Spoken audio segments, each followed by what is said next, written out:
নমস্কার, আমার আরেকটি ব্লগে আপনাদের স্বাগত।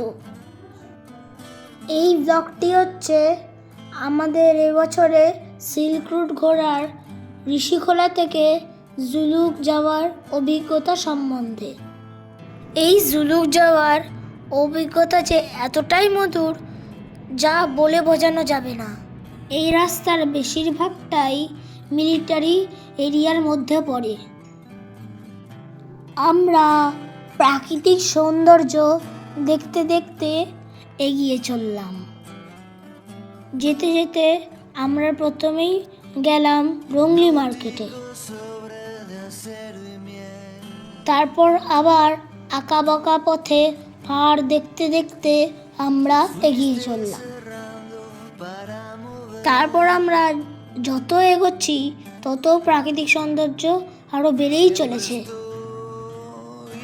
সবুজ পাহাড়, নীল আকাশ আমাদের মন কেড়ে নিয়েছে। এই বড় বড় পাহাড় ও গাছগাছালি দেখতে দেখতে আমরা এগিয়ে চললাম। রাস্তার প্রতিটি বাঁক পেরোতেই মন যেন আরো জুড়িয়ে যাচ্ছে। তারপর আমরা পৌঁছালাম লিংথাম চেকপোস্টে।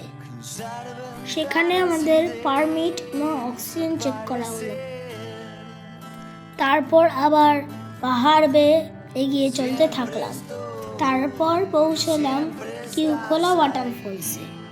এটি দেখে আবার জুলুকের দিকে এগিয়ে চললাম। তারপর রাস্তায় পড়ল পদম চেন, যা সৌন্দর্য অপরূপ। এই পদম চেন দেখে আমরা সামনের দিকে এগিয়ে চললাম। তারপর কিছু দূর এগোতেই শুরু হলো ঝাউ ও পাইন গাছের অপরূপ সৌন্দর্য। তারপর আমরা জুলুকের দিকে যত এগোচ্ছি তত চারপাশ যেন আরো নির্জন হয়ে উঠছে। পাশে দেখলে মনে হচ্ছে যেন আমরা পৃথিবীর উপর দাঁড়িয়ে আছি। এবার আমরা পৌঁছালাম ইকো নেচার পার্কে, যেটি এই রাস্তার একটি ভিউ পয়েন্ট। এটি একটি পাইন গাছের ফরেস্ট, সেখানে আমি দোলনাও চললাম।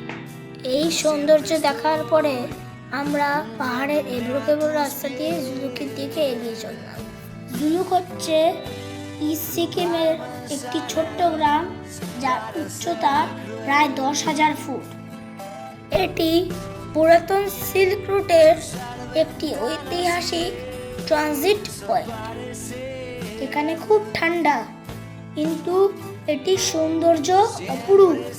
তারপর পৌঁছে গেলাম আমরা আমাদের হোমস্টে। ধন্যবাদ।